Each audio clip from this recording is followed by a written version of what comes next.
Good morning, my name is Enrique Lemos. I'm stationed here at Coast Guard Station Morro Bay. As you can see right here, our station is located right in Embarcadero, downtown Morro Bay. Our area responsibility goes up all the way north to Cape San Martin and down to Point Conception. This station here in Morro Bay is one of 20 stations within the Coast Guard that are designated surf stations. It's designated a surf station because the entrance from the ocean into the marina here tends to have potentially hazardous conditions. As we talked about, the entrance from here, from the ocean into the marina, that's where all the boats have to transit to go in and out of the ocean. Here in the Coast Guard, with our area responsibility, we're here to assist the public and do boating safety. One of the biggest things that we always like to recommend for people is as they're crossing in and out of the mouth of the entrance there, is always wear your life jackets as you're coming in and out. It's always a good practice to have them on while out at sea as well. Kids should always have life jackets under the age of 13. And our primary mission here at Station Morro Bay is search and rescue. So at any time you guys are underway out on the boat, Coast Guard monitors channel 16, that is the National Distress Frequency. Channel 16, as well as the local harbor patrol and other rescue agencies. At any point, if there's imminent distress, you can help Mayday, Mayday, Mayday over the radio, and we always have qualified watchstanders manning the radio, and we'll be able to assist you. Another channel that is often used and it's monitored by the Coast Guard is channel 22. For any non-emergency situations, you could always call out to the Coast Guard channel 22 and our watchstander will be able to respond. Like I said, our main focus here in Morro Bay is search and rescue. We also have partnering agencies such as the Harbor Patrol and state parks as well that also provide assistance. As well as beaches have their own lifeguards throughout up and down the coast as well. A lot of the safety concerns that we usually see, or boating safety in general, is we're here to ensure that vessels are compliant with the federal regulations as far as their safety requirements on their vessels.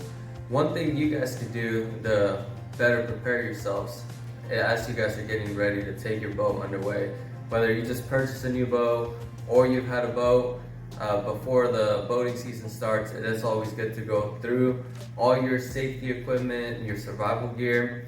One of the good resources we have is you can Google Coast Guard Auxiliary and go into their website. They have training on boating safety and it covers everything that will be required. The Coast Guard does come and does an inspection on your boat. It's a very thorough check sheet and they offer operators courses as well. Where an operator could take an online course and they're able to better familiarize themselves with boating safety and operating a motor vessel out on the water. Other things to watch out for as far as watercrafts goes, if you guys are paddle boards, kayaks, anything like that, ensure you have a life jacket on board, as well as be mindful of the currents. It's always a good habit to check the weather, check the currents before getting underway. At times you might go out and then the current changes and it's a lot tougher to come back in. A lot of the cases or situations we have here within our area of responsibility are people that get stuck in the current.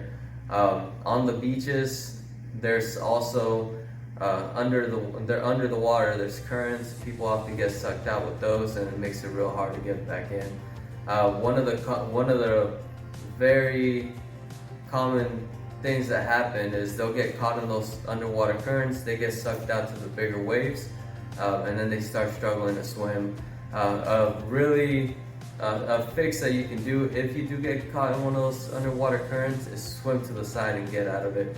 Usually they'll travel like a highway and they're sucking you out, so if you swim right or left and you get out of that current, you'll be able to swim back to safety.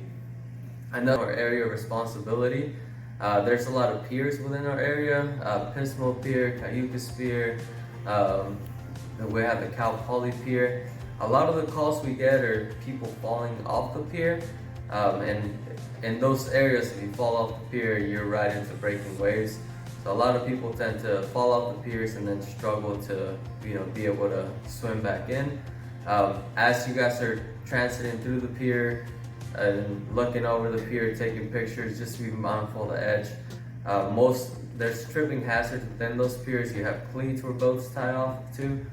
So just as you're standing nearby, and also be cautious of the wind and stuff like that. Those are all things that could potentially knock you over into the water. And like I said, we have lifeguards and harbor patrol throughout all of the beaches, but if you guys practice safety as you're walking on the pier, you don't have to worry about going in. So here in the Coast Guard, our area responsibility is the ocean. We go up and down the coast. However, all these boating safety practices and water safety also apply as you guys are transiting through the lakes, boating in the lakes. Good resource for your boating safety for inland water, such as lakes, rivers, will be the local California CHP, the state parks. All of them have water resources, as well as they have their own regulations that they will check if you guys are out boating. So if you guys are planning to take a trip to a lake, this is your first time having a boat, contact your local CHP or state parks and make sure you're compliant with their boating regulations as well. And it's always good to practice the same boating safety habits that we talked about here will apply on any lake or river. Thank you guys for taking the time to learn about boating safety and the Coast Guard. If you have any Coast Guard questions, or if you're interested in joining the Coast Guard, please go to gocoastguard.com, and they're a good resource to answer any questions, and if you're trying to find a recruiter. Other than that, we'll see you at the Safety Fest.